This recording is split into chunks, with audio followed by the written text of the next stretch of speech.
9:23 in Nassau City in crisis. Baltimore Mayor Brandon Scott is planning on more funding for safe streets, even though it's really not clear just how effective this program really is. Adam Andrzejewski from OpenTheBooks.com says the problem is a lack of transparency about how Safe Streets spends their cash. Good morning, Adam.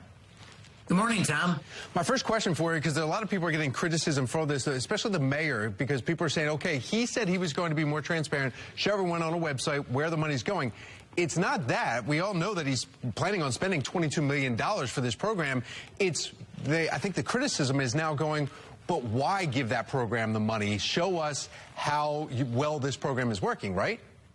Well, there isn't any evidence as to whether or not Safe Streets is performing well or not performing at all.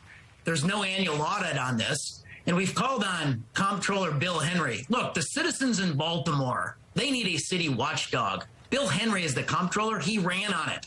The mayor can also perform this function, but people need to be able to follow the money. And when you're giving up to tens of millions of dollars into a program designed to mitigate violence, then you need to be able to follow the money. And as soon as the money is over in these nonprofit organizations, 10 of them, people can't follow the money. And there's no metrics, there's no accountability, there's no annual audit, there's monthly audits, but they're not made public.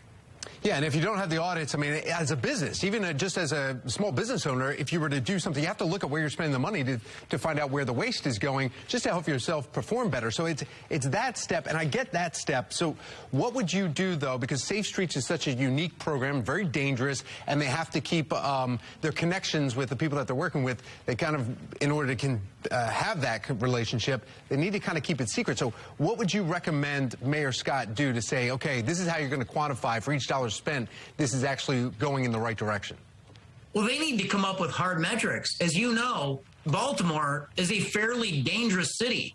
For the 7th year in a row, including 2021, homicides are over 300. And so they need to come up with metrics if this program is going to perform, on how it's going to perform. And there's big money involved. We took a look at city, state, and federal funding of the 10 organizations that are inside the mayor's Safe Streets program. These are nonprofits. And just in state funding to the 10 organizations for all of their programs, Safe Street included, over the course of the past 2 years, there's been $1.4 billion of state funding into these organizations. We also found that 2 out of the 10 nonprofits on the mayor's list that are running the Safe Streets program are not in compliance with the state of Maryland Charitable Solicitation Act. They haven't filed the requisite paperwork to be able to accept public or private money as a public charity. So just the basics are off here. How does the mayor appoint 2 nonprofits to run Safe Streets and they're not in compliance with Maryland law on public charitable services? Yeah, poor planning right there, just even from a business perspective here, not only just for the transparency aspect of it that you're arguing. Adam Andrzejewski, thank you so much with OpenTheBooks.com. We appreciate it. Thank you.